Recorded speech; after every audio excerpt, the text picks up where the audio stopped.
also a 7th grade student at the Performing Arts School. And the 3rd place winner, and I know he's listening, I want to give a big shout out to Anthony Watkins, a 7th grade student. So congratulations to all of these students. But I'm not finished. I really got a big surprise. I'm so excited here today, ladies and gentlemen.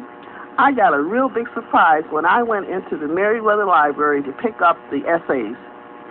There was a teacher at School 53 who brought her entire class to the library and saw the flyer, and she enrolled all of her students. Every one of those students wrote an essay, and the contest was not even open to 1st grade. These are 1st grade students, so I will talk about those students a little bit later. But let me just welcome Lanaya Hooks to the Ion History Radio Show. She's sitting here with a beautiful, beautiful smile. I wish I had my camera so I could take your picture. She's here with her mom. Mrs. Hooks is here. I'm so happy to see her mom here.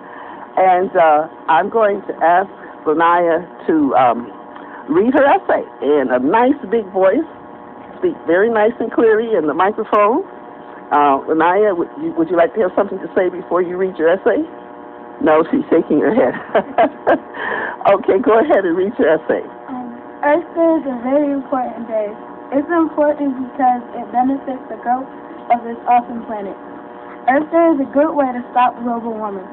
Things you should do on Earth Day is plant a tree, pick up litter you see on the ground, and turn off and unplug. Reduce, reuse, and recycle is what I always say on Earth Day. If you leave your room, turn off and unplug, you would be simply helping the Earth.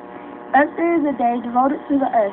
I think Earth Day shouldn't just be a day, but it should be a week. That's how important it is. That is very, very good. That is outstanding. And, you know, when her mom came into the studio, she said to me that Lanaya loves to write. Is that correct? And she's a very creative writer.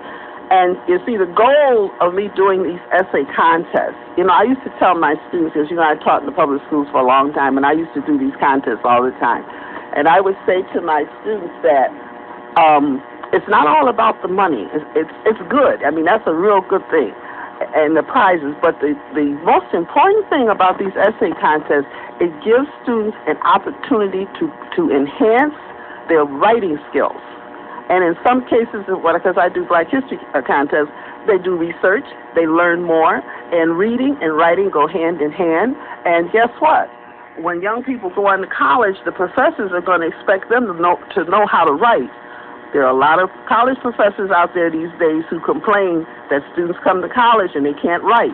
So all of this, Lanaya, is getting you ready for high school. It's getting you ready for college, learning how to be a good writer. And your essay was very impressive. Now, are you ready for your prize? She's smiling again, ladies and gentlemen. I wish we were on television so you could see this beautiful smile. The first thing I'm going to give you is an envelope. And inside of this envelope is a $20 bill. Okay. And I'm going to give you a certificate. I want to read the certificate to our listening audience.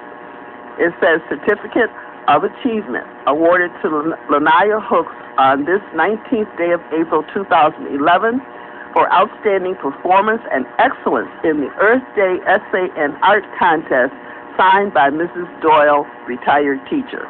So here's your Certificate of Achievement. So when you go back to school, you're going to have something to share. Now, I have a very special book for you.